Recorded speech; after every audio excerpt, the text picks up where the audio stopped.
Olá a todas e a todas. Queria dar as boas-vindas para essa disciplina de nulidades no processo penal, nesse curso de especialização do SEI. Dizer que é uma honra e um prazer poder dividir esse tempo com vocês. Eu sou o Ricardo Gleichner, sou professor do programa de pós-graduação em Ciências Criminais da PUC, também ministro essa disciplina no curso de processo penal do SEI. E também queria dizer que sou advogado criminalista. Então, a ideia de poder discutir um pouco sobre nulidades com vocês tem muito a ver com a minha formação acadêmica, né, especialmente porque essa temática ela constituiu a minha pesquisa de doutorado. Então, muito do que eu vou dizer aqui para vocês compreende um pouco desse plano de pesquisa do que me acompanhou durante muito tempo da minha vida. Inicialmente, é preciso dizer que o campo das nulidades, ele ao mesmo tempo que consiste num campo muito importante, né, do processo penal, ele é ao mesmo tempo um campo quase que abandonado, é um campo quase que deixado na estagnação. Isso é assim e basta pensarmos na própria estrutura do nosso Código de Processo Penal, que passou pelas mais diversas reformas, para nós vislumbrarmos que a teoria os artigos que tratam das nulidades sofreram pouquíssimas alterações, para não dizer que não sofreram. Né? O pacote anticrime trouxe a introdução do inciso 5º no artigo 564.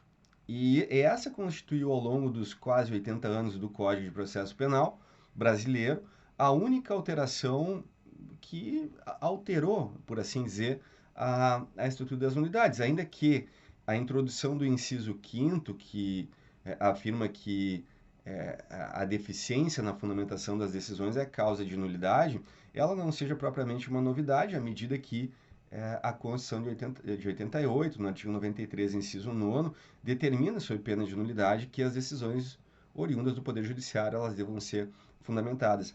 Então, por essa razão primordial, o campo das nulidades ele é um campo que permanece ainda explicado, teorizado, com matrizes jurídico-políticas absolutamente infensas, absolutamente indispostas em relação a um Estado democrático de direito, como eu tentarei apresentar nesse início da nossa conversa.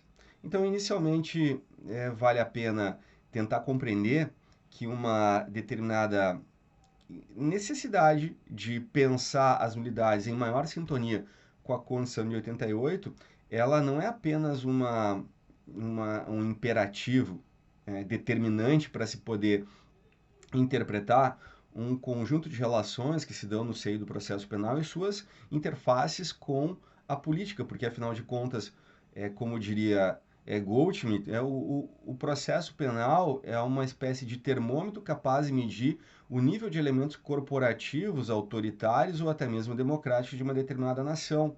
Ou ainda, como afirma o próprio Roxin na sua obra de processo penal, dizendo que o processo penal é uma espécie de sismógrafo da Constituição.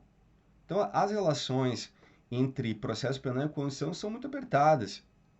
Aqui, para também novamente citar um outro autor alemão, Haeckel, ele dirá que processo penal é direito constitucional aplicado. E a primeira grande dificuldade, portanto, da nossa disciplina reside em compatibilizar uma disciplina que é teorizada a partir de matrizes, algumas delas inclusive próximas do século XIX, né, quando muito elaboradas no século XIX, que vão ser, digamos assim, filtradas a partir do desenvolvimento doutrinário e teórico do século XX, mas que, sobretudo, estão estagnadas e não ultrapassaram essas balizas epistêmicas. Vale dizer que a nossa teorização em termos de nulidades, apesar do avanço representado pela Constituição de 88, está presa a uma tradição que propriamente encontra-se diante das reformas, das múltiplas reformas pelas quais passaram os modelos inquisitórios. Então, isso significa dizer que é da mais absoluta necessidade a interpretação da temática das unidades em consonância com o sistema acusatório e que, por certo, encontra extremas dificuldades diante da nossa prática forense, também ela própria altamente seletiva em relação aos casos tratados, decisionista, porque por mais que tenhamos alguns estándares de decisão que deveriam ser seguidos, ainda que presos a tradições do passado, esses estándares são aplicados com um nível altíssimo de aleatoriedade e de contingência, né, por assim dizer, mesmos casos, ora são tratados como nulidades absolutas, ora como nulidades relativas, ora os tribunais superiores afirmam que a parte não logrou êxito em demonstrar o prejuízo e, por ora, definem que sim, que o prejuízo é presumido. Então, existe um conjunto muito significativo de variações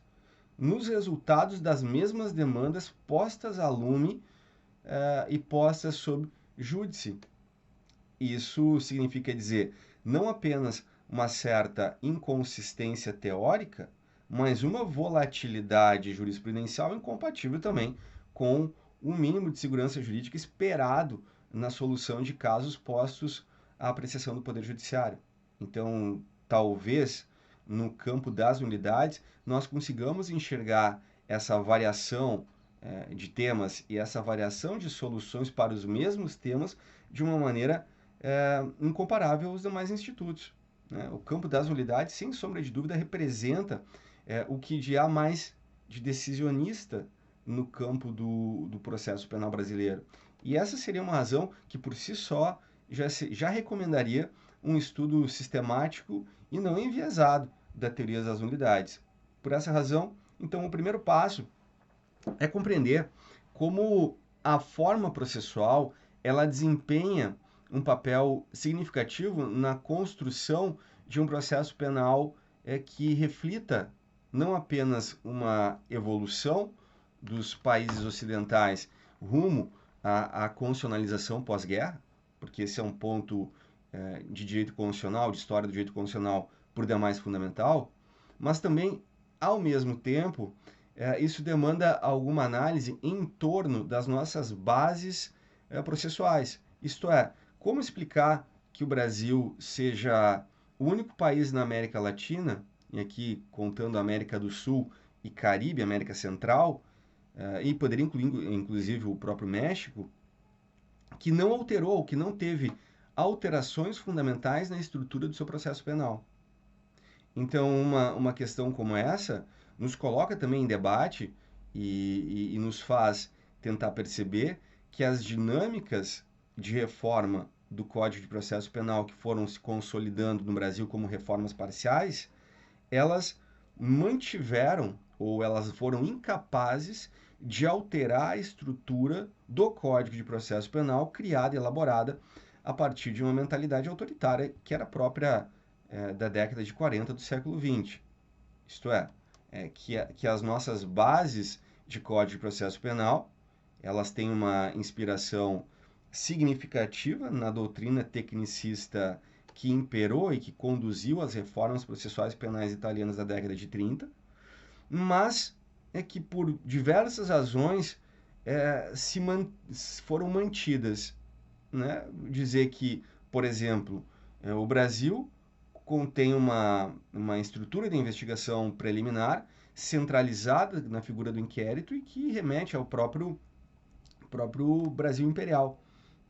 Então, essa herança lusitana do inquérito policial se manteve, né, de maneira quase que inexplicável, porque as razões do inquérito policial no Brasil foram da maior proximidade da polícia em relação à própria população, né, coisa que hoje, mesmo comarcas menores, já possuem juízes à disposição, né? Claro que ainda enfrentamos problemas em relação a isso, mas isso não significa dizer que temos maiores condições em relação à polícia do que em relação ao judiciário. Mais ainda, nós temos também, além do inquérito, né, por exemplo, uma estrutura de prisão cautelar que tem muito dos imperativos que foram utilizados na construção do Código Rocco na Itália de 30. E aí poderia seguir por esse caminho apresentando todas essas similitudes entre a codificação italiana de 30 e a codificação brasileira de 40. Para quem tem interesse aqui no tema, eu pude escrever um texto em 2018 chamado Autoritarismo em Processo Penal, onde essas relações ficam mais evidenciadas, né? Eu procurei fazer o exame historiográfico das duas codificações, tanto a italiana quanto a brasileira. Mas, né, no que diz respeito à própria teoria das nulidades, isso não aconteceu de maneira diversa, tendo em vista que a nossa própria exposição de motivos do CPP, ela faz menção, ela utiliza expressões que foram expressões, por seu turno, usadas pelo ministro da Justiça italiano na codificação de 30, ao falar sobre a necessidade de depurar a selva de nulidades. Né? Então, uma das prioridades da codificação italiana foi a construção de uma teoria das nulidades que pudesse refletir o modelo político da época. Então, em termos mais simples, a política fascista, ao elaborar um código de processo penal a seus moldes, ela praticamente extirpou as nulidades do código. Não foi no sentido formal, não é extirpação no sentido formal, porque elas se mantiveram, mas exemplificativamente, o artigo 184 do Código de Processo Penal Italiano de 1930 dizia que todas as nulidades eram sanáveis na forma da lei. E isso representa um paradigma significativo, já que, ao se afirmar que todas as nulidades são sanáveis, instaura um modelo de supressão de nulidades absolutas. Falarmos de sanabilidade de nulidade absoluta significa dizer que todas as nulidades são relativas. E se todas as nulidades são relativas, ora, o sistema é um sistema em que a exceção, né, em que o sistema opera em regime de excepcionalidade em relação às nulidades. Então, é preciso compreender que uma nulidade, ou a teoria das nulidades, num corpo teórico, num corpo legislativo como esse, ela opera uma espécie de salvaguarda, um princípio de manutenção dos atos processuais penais, por mais irregulares que eles tenham sido praticados. E esse sistema não é diverso do sistema brasileiro, ainda que o sistema brasileiro tenha elaborado a sua forma jurídica da assinabilidade a partir de um diálogo com as matrizes francesas de processo penal. Porque também a tradição brasileira ela incorpora no seu código alguma coisa da tradição ibérica, né? Ela tem um código espelhado no modelo italiano de 30, mas ao mesmo tempo não se pode esquecer que as reformas processuais, e especialmente as reformas do século XIX no Brasil, elas se encaminharam para recepcionar as matrizes francesas, especialmente em termos do júri. Né? Então, o júri brasileiro ele é qualquer coisa que não o modelo americano, mas sim a sua filtragem pelo Código Napoleônico, né? pela experiência francesa e da própria domesticação do júri francês. Então, as experiências francesas de determinação de como o júri é um júri tutelado, um júri limitado, um júri que sofre interferências políticas e que contém dentro de si a possibilidade de constatação ou verificação da íntima convicção, elas respondem ao modelo francês e não ao modelo americano de júri.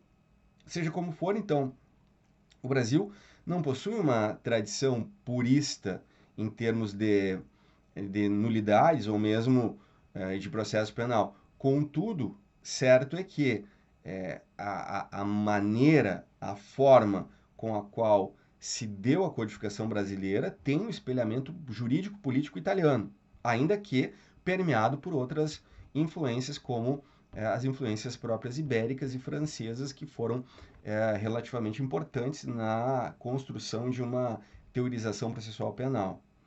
Bom, dito isso, né, dizendo desde já que a matéria, em termos de nulidades no processo penal, ela está sedimentada na própria compreensão que os italianos tinham de nulidades e, portanto, se de um lado as nulidades foram afastadas na Itália e por outro, se as nulidades foram também absolutamente relativizadas a partir da elaboração do artigo 563 no Código de Processo Penal Brasileiro, tem-se que o modelo brasileiro é um modelo avesso à forma.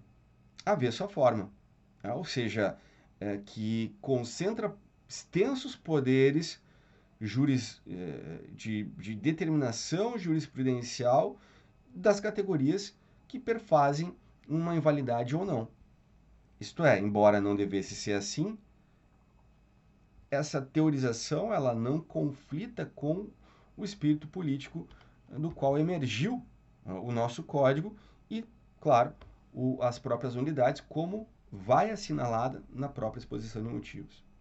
Então, a afirmação de que nós temos um código cuja preponderância da manutenção do ato, cuja tendência amórfica ela se faz presente, é algo para nós termos com a máxima atenção. Ela indica um determinado caminho adotado pela codificação brasileira e que não foi corrigido pelas experiências democráticas e pós-democráticas brasileiras. Isto é, eu tenho uma Constituição que oferece determinados direitos e garantias fundamentais, porém, esses direitos e garantias fundamentais eles na prática acabam podendo ser inobservados e os atos irregulares acabam sendo mantidos justamente pelo enfraquecimento, debilitação e até a própria construção de uma teoria das unidades que é capaz de absorver atos irregulares e os manter através de uma estrutura de saneamento dos atos. Dessa forma, de nada adianta uma condição progressista em relação ao nível e à dimensão de estruturação dos direitos e garantias fundamentais, quando a teoria das unidades é uma teoria débil, uma teoria fraca, compatível com níveis altíssimos de inquisitorialidade. Isso explica um pouco as relações quase que esquizofrênicas entre a doutrina, tentando construir estándares e uma interpretação um pouco mais sistematizada das unidades, e as mutações, os câmbios de direcionamento e as próprias inexplicáveis soluções aleatórias que são estabelecidas pelos tribunais em termos de reconhecimento de nulidades. Mais do que isso, é importante dizer também que as nulidades elas mantêm uma relação muito forte com a concepção de sistemas processuais. Ainda que para alguns a discussão em termos de sistemas processuais ela seja algo ultrapassado, me parece importante sinalizar que uma briga, uma batalha por um sistema acusatório em detrimento de um sistema inquisitório, ela é uma batalha em termos de política de processo penal. Então, de outra forma, e aqui, como bem acentua o meu colega, o professor Augusto Jobim do Amaral, na sua tese de doutorado, ele fala em política da prova, e com toda razão. A ideia de que uma certa governabilidade probatória ela tem a capacidade de determinar um sistema processual como acusatório ou inquisitório está nas bases da própria ideia de democracia processual. O mesmo não seria diferente em termos de nulidade. Aqui eu usaria a própria interpretação do professor, recentemente falecido, professor Franco Cordeiro, quando, no seu livro Introdução ao Processo Penal, ele destaca que as relações entre sistemas processuais e a forma processual, elas são muito apertadas. Ele destaca que no sistema acusatório, a forma processual, ela recebe um apuro de rigidez, ela recebe uma conotação de maior inflexibilidade. Isto é, se nós atentarmos para aquilo que o Cordeiro destaca, nós estamos a falar que o sistema acusatório ele privilegia a legalidade processual, um princípio de legalidade processual, ao passo que, por outro lado, o sistema inquisitório ele prefere formas plásticas, flexíveis, variadas que podem ser alteradas ao sabor dos casos. Então, é uma grande inverdade esse problema de historicização passa, por exemplo, por vários autores, entre eles grandes autores, intelectuais importantes do processo penal, como Alberto Binder, por exemplo, destacando que o sistema inquisitório ele tem uma maior preferência por formas mais duras, ou ainda, né, por aquilo que se chamava provas legais, um sistema de provas legais nos quais a qualidade e quantidade da prova suficiente para uma condenação vinha pré-determinada. E isso não é bem assim. Então, o professor Cordeiro, ele cita esse fenômeno dessa preferência pelo sistema inquisitório das formas manipuláveis como uma tendência ao amorfismo. O Cordeiro utiliza justamente essa expressão tendência ao amorfismo para explicar como o sistema inquisitório ele criava exceções permanentes, digamos assim, né?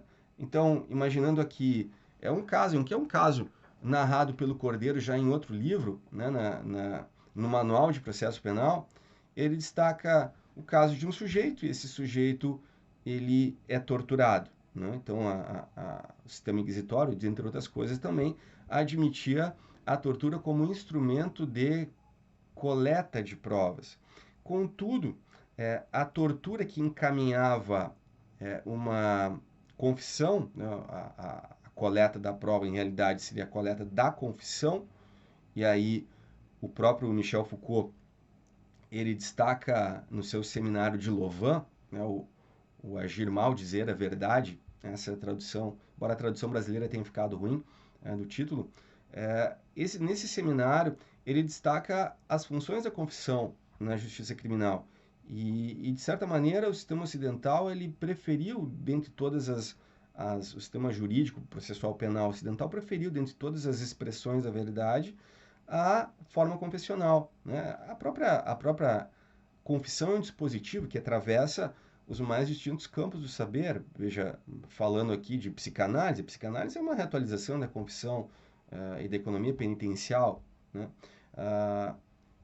A confissão, portanto, né, de que fala o Cordeiro, extraída sobre tortura, ela precisava ser ratificada perante o inquisidor e o sujeito já não estaria mais sob tortura.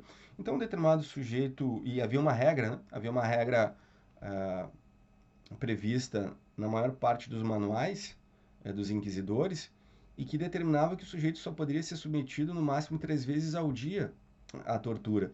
Então, esse sujeito aprendeu na prática que ele era torturado, ele dizia que ia confessar, chegando até o confessor e ele voltava atrás dizendo que não ia confessar. Então ele era torturado de novo, falava que ia confessar, não confessava, voltava para a tortura e assim ele ia 3 vezes ao dia e ele conseguia sobreviver dessa maneira. Até que um momento ele é submetido a uma quarta tortura, né? E essa quarta tortura ela era proibida. Porém, a fim de facultar, né, uma confissão extraída mediante a quarta tortura seria uma confissão nula, né? Portanto, seria uma confissão inválida. Mas, seja como for, esse sujeito torturado pela quarta vez e que confessa e depois se examina a validade dessa confissão, ela foi justificada a partir de que não seria uma quarta tortura, mas seria uma extensão da terceira. Então veja, a quarta tortura é uma extensão da terceira. Esse é o regime do leguleio, esse é o regime da mudança dos eufemismos, das variações semânticas que confirmam e conformam o cenário universo inquisitorial. Então dizer que não há prejuízo e dizer que o réu não conseguiu demonstrar o prejuízo, ainda que fosse condenado, e isso o próprio STF afirma em suas decisões, significa dizer que, de alguma maneira, essa experiência e esse universo quase místico inquisitorial sobrevive no imaginário dos nossos órgãos de operação de justiça criminal, né? Não só neles, mas também na nossa própria teoria, né? Um tanto que desconhecedora por excelência dos processos e maiores dissecações históricas que podem explicar muitos dos fenômenos processuais com os quais nós temos que prestar contas.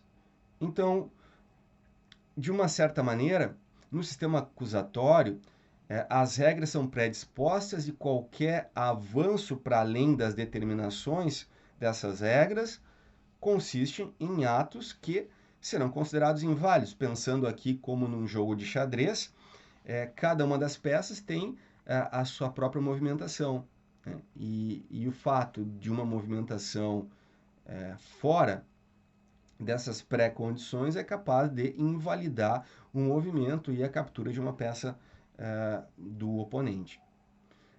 Por lado contrário, né, imaginando um cenário inquisitório, nesse jogo de xadrez, cada uma das peças poderia se movimentar como quisesse e quando se desejasse. Portanto, essa metáfora do jogo de xadrez ela é interessante para demonstrar como não existem regras pré-acordadas, ainda que elas estejam expressas em lei. O que vale dizer, o sistema inquisitório não é um sistema que desconhece regras. Porém, a grande questão no sistema inquisitório é que, muitas vezes, estas regras são aplicadas de maneira dura e, em outras tantas vezes, essas regras são simplesmente ignoradas. É a incapacidade de previsão sobre a aplicação ou não aplicação das regras que caracteriza o sistema inquisitório. Então, de uma maneira muito confortável, se pode dizer que há uma relação fundamental entre, de um lado, o sistema acusatório e, de outro, o sistema inquisitório. Também me parece importante dizer que, por mais que haja uma imbricação entre sistema inquisitório e forma processual mais flexível e sistema acusatório e formas processuais mais rígidas, também cumpre destacar que, para alguns doutrinadores, essa seria uma questão superada, à medida que as constituições, as reformas processuais penais contemporâneas teriam se encarregado de pôr fim, por cobro, aos sistemas inquisitórios.